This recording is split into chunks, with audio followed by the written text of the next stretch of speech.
السلام عليكم ورحمة الله وبركاته. إن الحمد لله نحمده ونصلي على رسوله الكريم. أما بعد فأعوذ بالله من الشيطان الرجيم. بسم الله الرحمن الرحيم.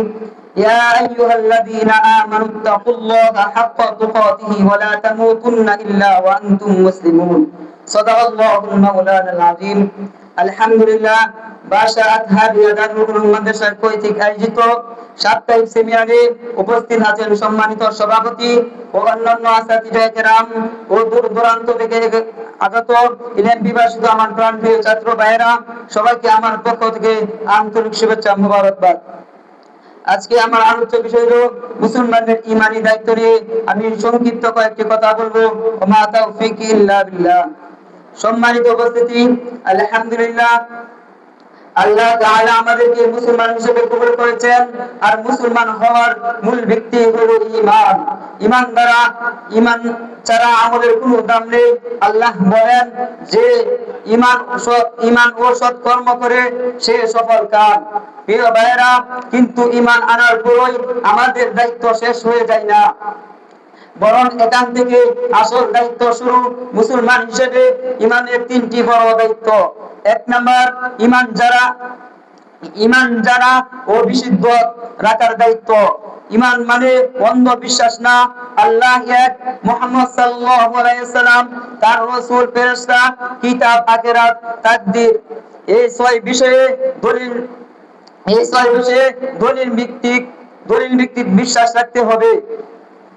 শিরক, বিদআত ও কুসংস্কার থেকে ঈমানকে বাঁচানোর ফরজ। কারণ একটাই শিরকই সারা জীবনের আমল বরবাদ করে দিতে পারে। রাসূল সাল্লাল্লাহু আলাইহি ওয়াসাল্লাম বলেছেন, ঈমানকে তোমরা নবায়ন করো লা ইলাহা ইল্লাল্লাহ বলে। দুই নাম্বার, ঈমানকে আমল দিয়ে প্রমাণ করার দায়িত্ব। মুখে ঈমানদারের বললে তা হবে না। নামাজ, রোজা, হজ, যাকাত, সত্য কথা, ওয়াদা রক্ষা, হালাল রিজিক, এগুলোই বহিঃপ্রকাশ। ঈমান যখন দুর্বল হয়ে যায়, গুনাহ বেড়ে যায়। তাই প্রতিদিন কুরআন তেলাওয়াত, জিকির ও ইস্তেগফারের মাধ্যমে ঈমানকে শক্ত করতে হবে। তিন নাম্বার, ঈমানকে হেফাজত ও প্রচার করার দায়িত্ব। এই ফিতনা যুগে ঈমান ধরে রাখা সবচেয়ে কঠিন। হাদিসে এসেছে, সেই জামানায় ঈমান ধরে রাখা হাতের জ্বলন্ত আঙ্গার ধরার মতো। তাই কারো সঙ্গ, হারাম মিডিয়া ও সন্দেহপূর্ণ পরিবেশ থেকে নিজেকে বাঁচাতে হবে। শুধু নিজেই বাঁচলে হবে না, পরিবার, সন্তান ও সমাজকে ঈমানের দাওয়াত দেওয়া, ভালো কাজে আদেশ ও মন্দ কাজে নিষেধ করা ঈমানের দাবি। আল্লাহ তাআলা বলেন, নিজেকে ও পরিবারকে জাহান্নামের আগুন থেকে রক্ষা করতে হবে।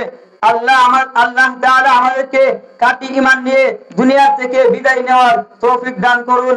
নাসরুম মিনাল্লাহি ওয়া ফাতহুন করিব ওয়া বাশশিরিল মুমিনিন।